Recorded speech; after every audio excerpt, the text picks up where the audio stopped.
하나님 우리 아버지와 주 예수 그리스도께서 은총과 평화를 여러분에게 내려주시기를 빕니다.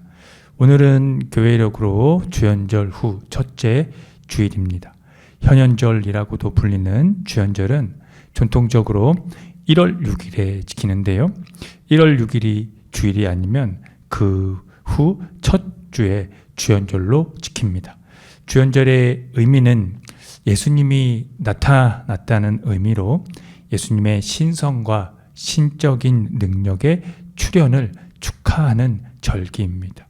이런 예수님의 출현을 일부 전통에서는 예수님의 수세, 그분이 세례를 받으신 것과 연결해 하나님의 아들로서 의 정체가 드러난 때로 기념합니다. 즉 예수님의 신성이 공식화된 것을 기념한다는 의미입니다. 그 의미가 기독교의 핵심 중에 핵심입니다.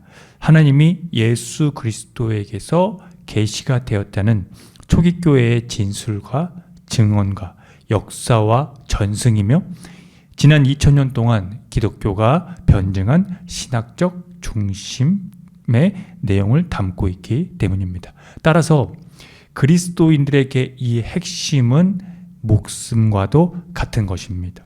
단순히 예수를 믿기만 하면 된다는 식의 가벼운 것이 아니라 왜 예수 그리스도에게서 하나님의 계시를 보았는지, 그를 왜 메시아로 원시 기독교가 증언하고 있는지를 정확히 꿰뚫고 그 심층으로 들어가야 한다는 의미입니다.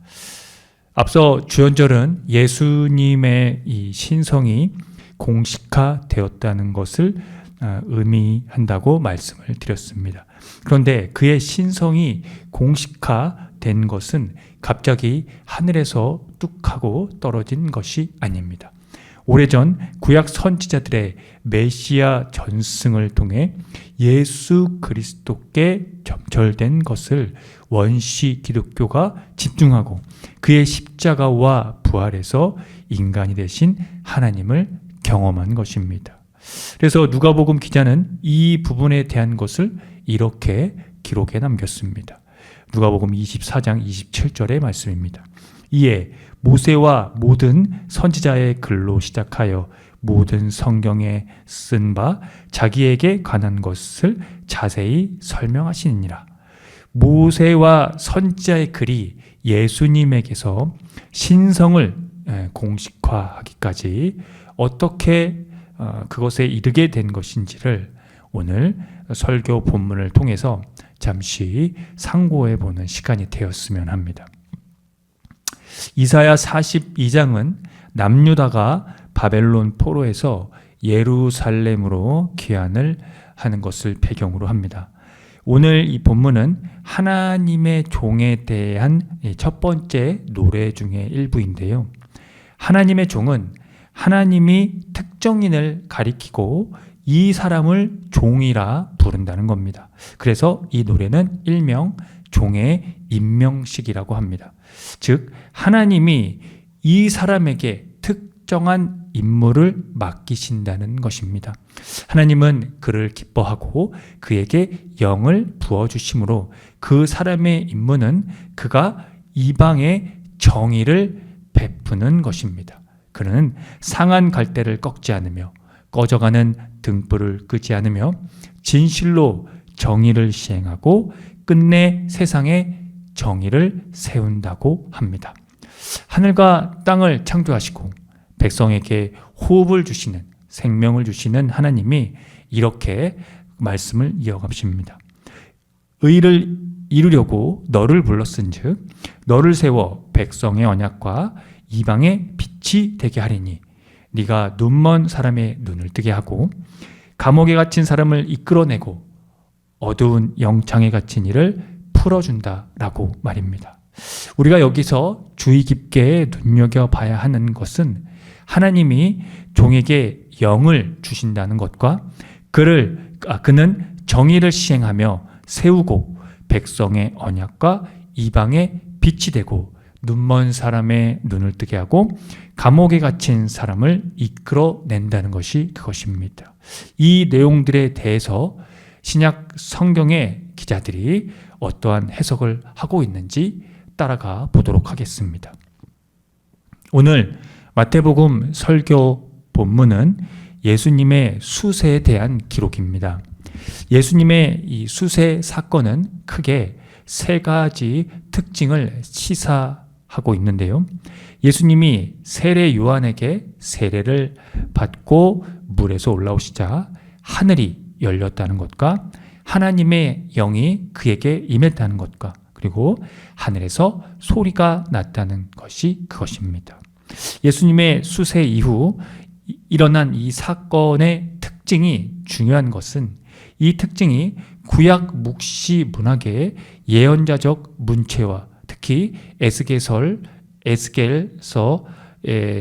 1장과 2장에서 두드러지게 나타나고 있는데요. 그 문체와 유사성을 갖고 있다는 것입니다. 이 유사성은 예수님을 처음 맞닥뜨린 사람들은 아마도 예측하지 못했습니다. 세례 요한도 이를 알았다면 예수님께 끝까지 세례를 베풀지 않았을 것이고 바로 예수님의 제자가 되었겠지요. 그래서 요한복음 기자는 하나님의 영이 내려옴으로써 요한이 비로소 예수님을 알게 되었다고 전하기도 합니다. 예수님이 세례를 받으신 그 장면의 이야기를 말씀을 좀 더 드리면 예수께서 세례를 받으시려고 요한을 찾아왔을 때였습니다. 아마도 이 세례 요한은 분명히 당황을 했을 것입니다. 그래서 예수께서 세례를 받으려고 하자 그가 그것에 대해서 거절을 하는 내용이 오늘 본문에 나오죠. 하지만 예수님의 한마디에 세례 요한은 세례를 허락할 수밖에 없었습니다. 그 한마디가 예수님의 이 수세에서 중요한 요소이기도 하고 마태복음의 중심 개념 중 하나이기도 합니다. 3장 15절의 말씀인데요. 이제 허락하라 우리가 이와 같이 하여 모든 의를 이루는 것이 합당하니라 라는 구절이 바로 그것입니다.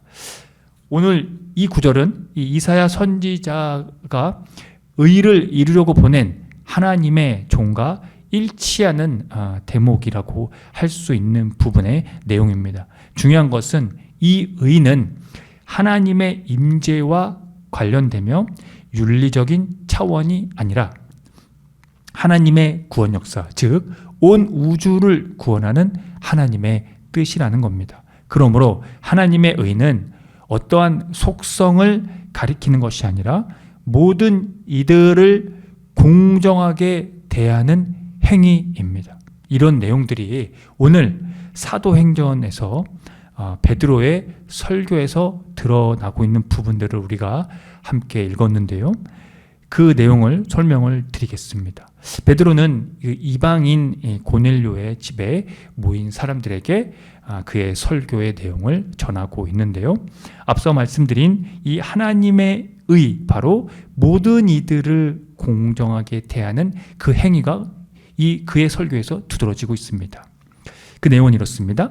하나님께서는 사람을 외모로 가리지 아니하시고 하나님을 두려워하며 의를 행하는 사람은 그가 어느 민족에 속하여 있든지 다 받아주신다는 것을 깨달았다는 것입니다. 이 깨달음이 오늘 우리에게 그리 크게 다가오지 않을 수도 있습니다. 왜냐하면 우리는 유대인이 아니기 때문이죠. 그래서 이 깨달음이 원시 기독교가 연명하고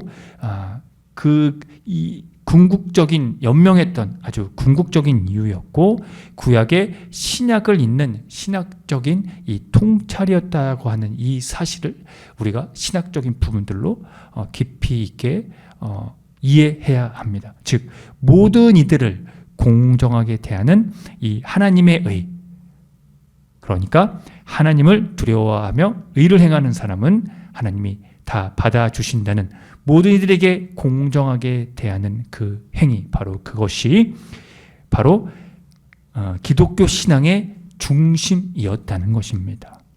사랑하는 성도 여러분, 원시 기독교는 유대인들과 이방인들 사이에 여러 얽힌 구약 예언자들의 전승과 새로운 이 의에 대한 이 신학의 관점이 충돌과 이해를 거쳐 하나님의 구원 행위와 하나님의 계시를 예수 그리스도에게서 경험했다는 사실을 늘 기억하시길 바랍니다. 이는 예수님이 전하신 이 화평의 복음과 하나님으로부터 성령과 능력을 받으심과 선한 일을 행하고 마귀에게 억눌린 사람을 고치시며 사람들이 나무에 달아 죽였지만 사흘날에 죽은 자 가운데서 살아나셔서 궁극적인 하나님의 의를 이루셨다는 것이 바로 이사야 선지자가 오래전부터 예언한 이방의 정의 그리고 이방의 빛이 그에게서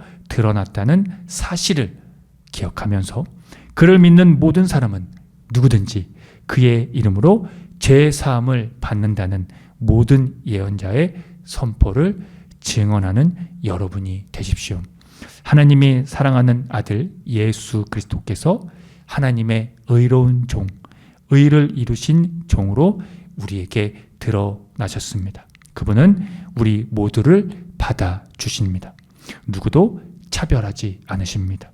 상한 갈대를 꺾지 않으며 꺼져가는 등불을 끄지 않으며 진실로 정의를 시행하시기 때문입니다. 아멘. 함께 기도하겠습니다.